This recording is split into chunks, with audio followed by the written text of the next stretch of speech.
Les 12 coups de midi, de la triche? Un internaute dévoile qu'Emilien répond aux mêmes questions, mise en scène bien rodée. Emilien est-il aidé par la production des 12 coups de midi sur TF1? Un internaute vient de faire une étonnante révélation.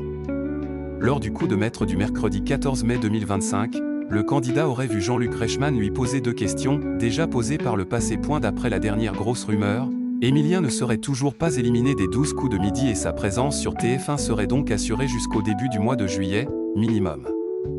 Un succès fou qui ne cesse d'impressionner Jean-Luc Reichmann, mais qui agace de plus en plus les téléspectateurs.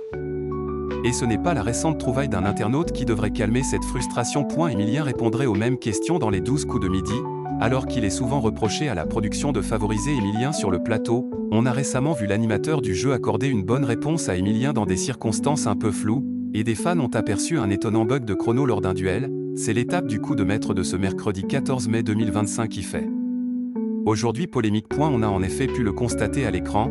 Emilien a une nouvelle fois ajouté 10 000 € à sa cagnotte en répondant correctement aux 5 questions qui lui étaient proposées.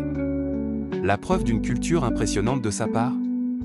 Oui, mais également d'une excellente mémoire. Pour cause, 2 des questions posées cette semaine par Jean-Luc Reichmann lui auraient déjà été posées par le passé.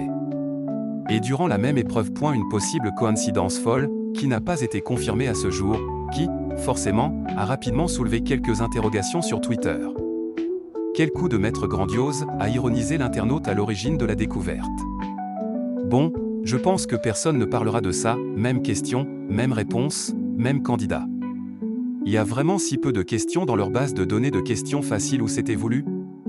Pour l'heure, la production n'a pas réagi à ce supposé fail, même si on imagine qu'avec près de 600 participations, il n'est pas illogique de voir Emilien être confronté à des questions parfois semblables, mais la colère pourrait vite commencer à gronder sur les réseaux. Bravo pour l'œil affûté.